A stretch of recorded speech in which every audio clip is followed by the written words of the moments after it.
A little later in the service, we'll be taking the Lord's Supper together.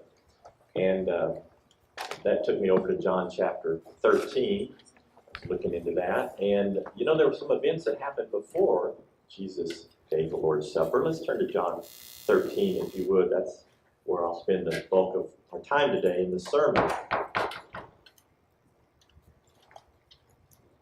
John chapter 13.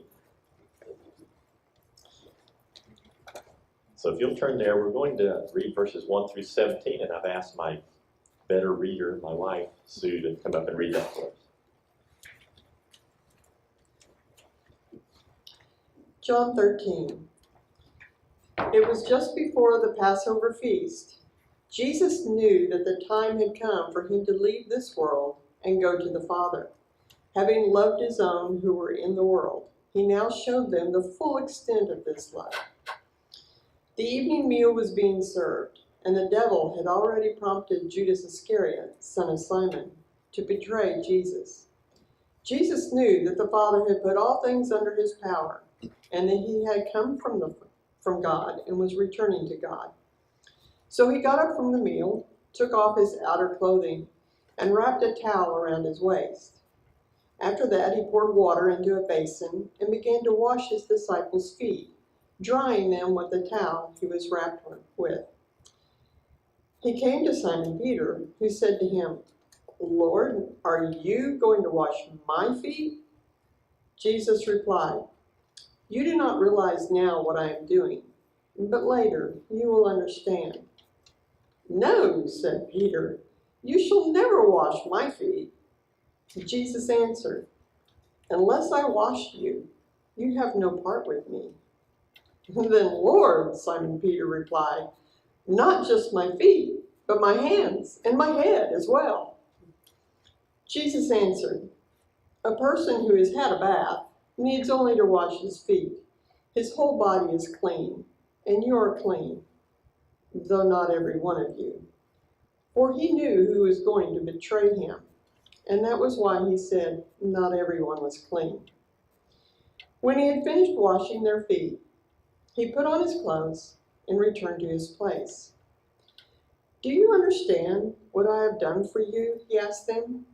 "You call me teacher and Lord, and rightly so, for that is what I am. Now that I, your Lord and teacher, have washed your feet, you should also wash one another's feet. I have set you an example, that you should do as I have done for you.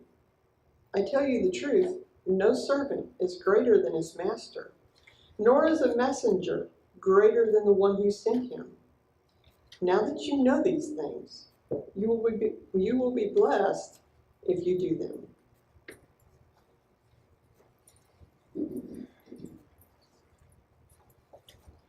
Thank you, Sue.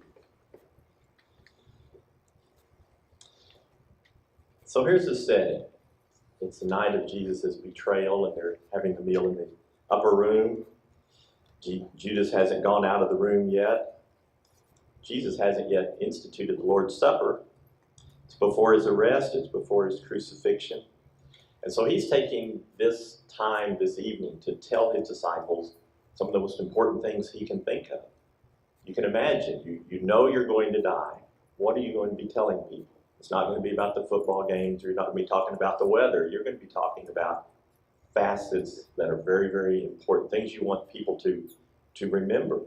And you know Jesus had to be frustrated during his whole ministry because the disciples just didn't seem to get it so often. They heard and they acted like they knew sometimes, but they just didn't seem to get it. And Jesus wanted them to get it. He wanted them to comprehend in their mind and hearts what he was saying. And so as part of this, and this is the part I want to talk about in the sermon today, he went through a foot washing service. And as I understand from some research, the Jewish people sometimes did things like this, and other religions might as well. But Jesus put a different spin on it here, and with different lessons. And that's what I want us to think about today. Have any of you ever participated in a foot washing service? Some have, yeah. In my church background, there was a couple of decades that I did that annually in our denomination. And we would gather together. We'd have pans of water and towels, and the people would dress accordingly. So you didn't have your hose and socks. Well, you had socks if you were a man. And we went through this procedure of foot washing, and it was interesting to say the least. I remember the first foot washing ceremony I was a part of. I was a college student. I was a freshman. I had gone off to our Bible college. I didn't know anything, And in fact, we had just begun attending this church, this denomination, and I didn't know any of the, the rituals and the culture and what they taught really very well. And I show up at the college as a freshman, and they have this thing, the foot washing service in conjunction with the Lord's Supper. And so it was a large gathering. There were probably, I guess, maybe about 750 people or so. And they had rows of chairs lined up with pans of water underneath them. And we filed down just at random. You were just, however you came out of the row, that's how you filed down. And you sat in your chair, and the person that was next, that followed you, they would kneel down. They would be the one that would do the foot washing first. Then after they did it, you would exchange places with them, and then you would do it. So I remember it so happened that I was washing the other person's feet first. That was unfortunate because I had never seen it done. I didn't know what I was supposed to do. And it was doubly unfortunate because the person whose feet I was washing was the dean of faculty of the college. Later became the college president. And I didn't know him from Adam either. I just knew he was important, and he was older, and he was somebody, and he had a title. And so here I was kneeling down and watching people around me carefully, and whatever they would do, I would do. Untie the shoes, pull the shoes off, and then take the socks off. You tried to do it a certain way so you didn't create big wads of socks. It was all, I learned a lot in the years since then. I'm a professional foot washer now, but I was merely an amateur at that time. And so I took the socks off. I was watching, okay, I got that down. Splash water up on the foot. Oh, it's cold. Cold water. Woo. And then take the towel and dry it. Be sure you get between the toes. There was a way to do it. And so then I put the socks back on, which is kind of hard because the feet are still damp. You ever try to put socks on when your feet are still damp? So you kind of have to roll them on, and you're tugging and pulling and trying to get the wrinkles out of them so you don't create a blister when they put their shoe back on. And I thought I had done really well. And his socks back on and put his shoes on. And he looks down and he starts snickering. The dean of faculty is snickering at me. I had inadvertently grabbed one of his socks and one of the socks of the guy next to us. And so he had two different colors of socks on his feet. So that was my initiation. So he snickered and laughed, and he was very gracious, and he said, well, we need to kind of redo this. That's my sock over there. And so we kind of redid it and got back into the mode there. It doesn't have anything to do with foot washing per se, but fast forward 4 years from that time, Sue and I had met in college and gotten engaged and got married, and Dr. Ward, who was that gentleman, came out to our house, Mom and Dad's house, which is where we had the wedding in the front yard. And I remember, he laughed at me foot washing. Okay, 4 years later, he's doing the wedding. He's standing up there. Now I'll pronounce you man and wife. And nothing happens. My sister has the flowers. She's the best woman, or whatever you call it, best lady. What is that? Maid of honor, so she's holding the flowers for Sue. And so Sue turns to get the flowers before you walk down the aisle. And Donna, my sister, pulls them away. Sue reaches again. Donna pulls the flowers away. What it was, we'd forgotten a very important part. And so my sister goes, kiss him. We forgot to kiss. And our Dr. Ward, who was standing there, just rolled. We got a picture. He's just leaning back. He's just guffawing, laughing at us because here we go again, kind of a deja vu all over again, as it were. That was my first foot washing, and many more after that.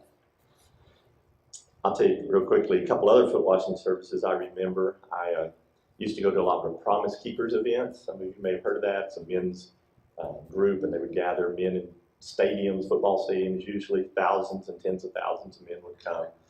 And I was at one of those, and I remember Bishop Wellington, what was his name? Wellington Boone. Just while he was talking, giving his talk, and the other speakers would sit on stage while any speaker was speaking, the others were up there. And in his talk, he was a black pastor, and there was another black pastor up there, Tony Evans, now Dr. Tony Evans, from over in Dallas.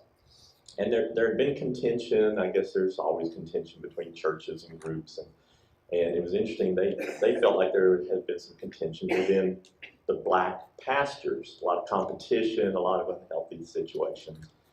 And so Wellington Boone just called Pastor Tony over and said, would somebody get a chair?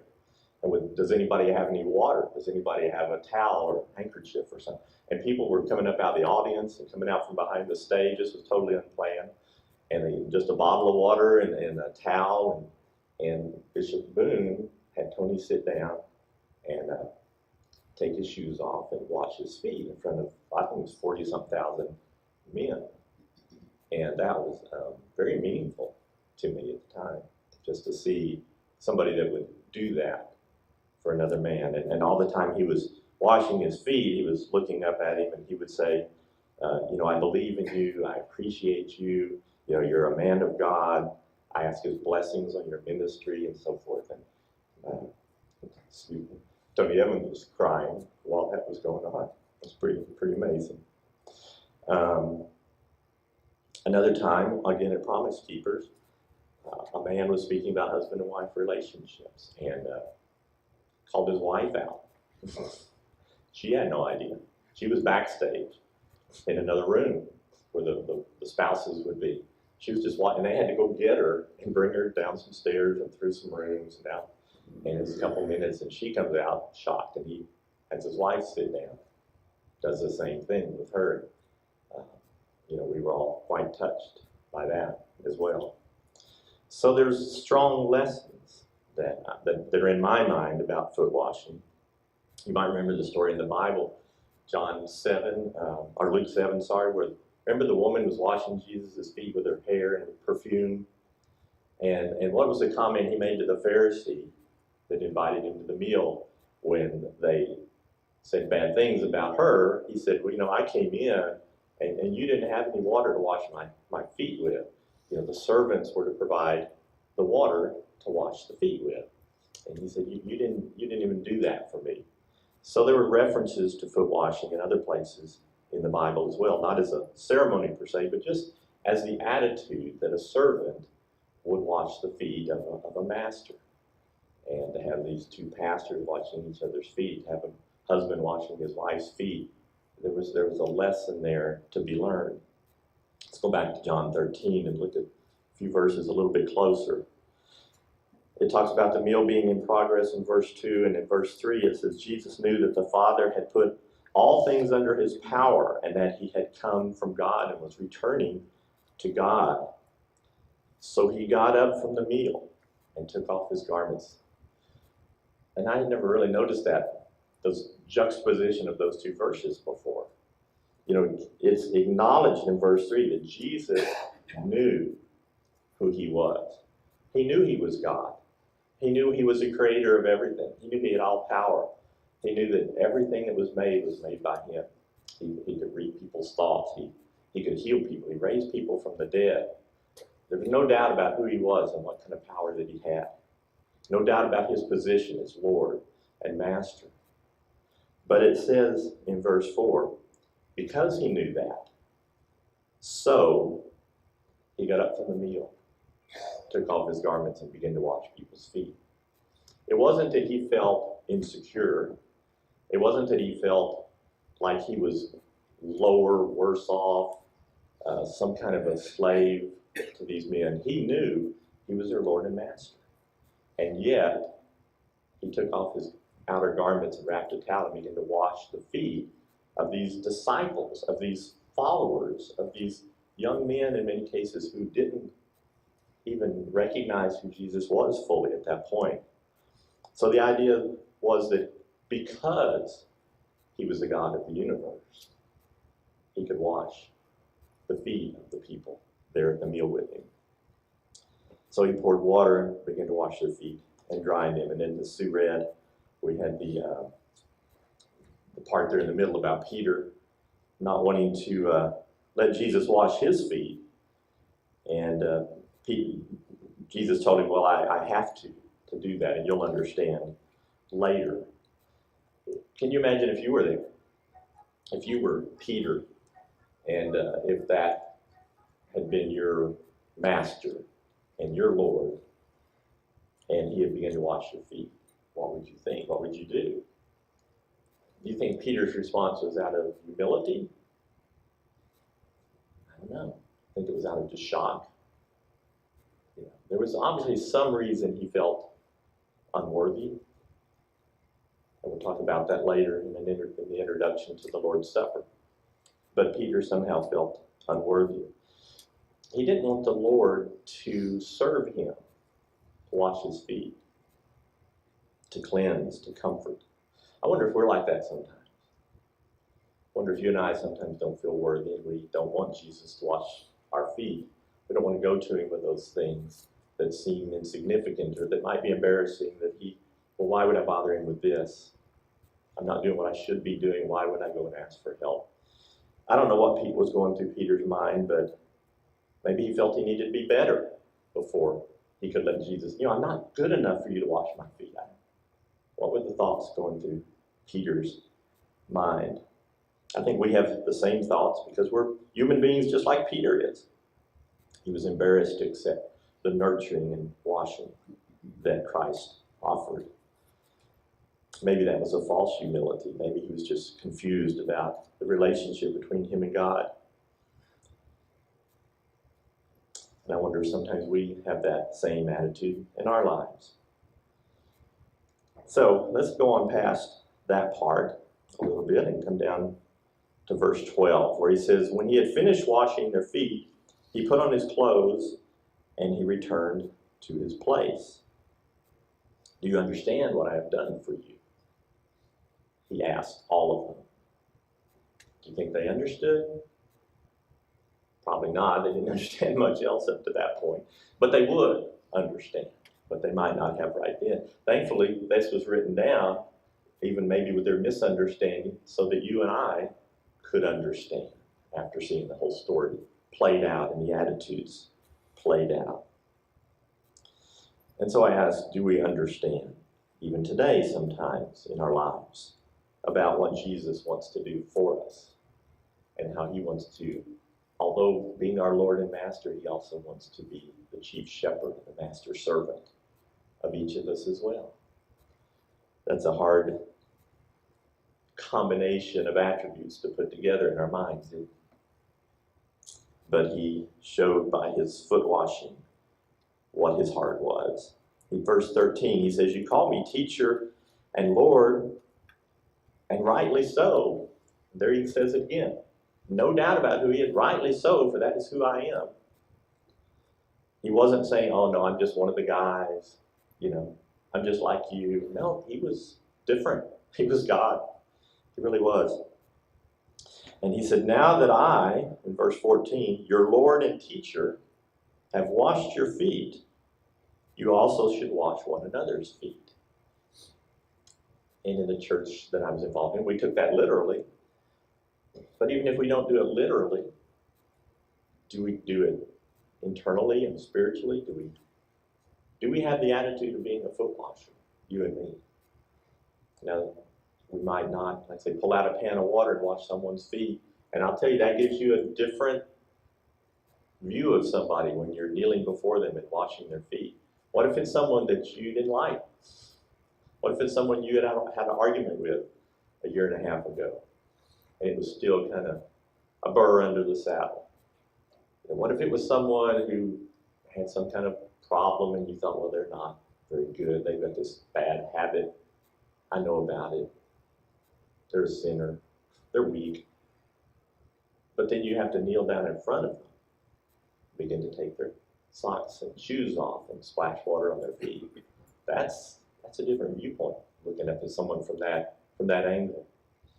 And I think Jesus wants us to look at people in that way.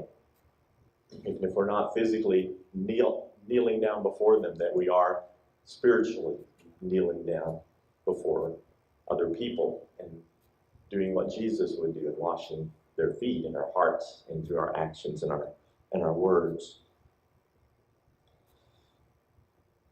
I read a quote one time, and this means a lot to me. It says, true humility, because we see that as humility, kneeling down and washing.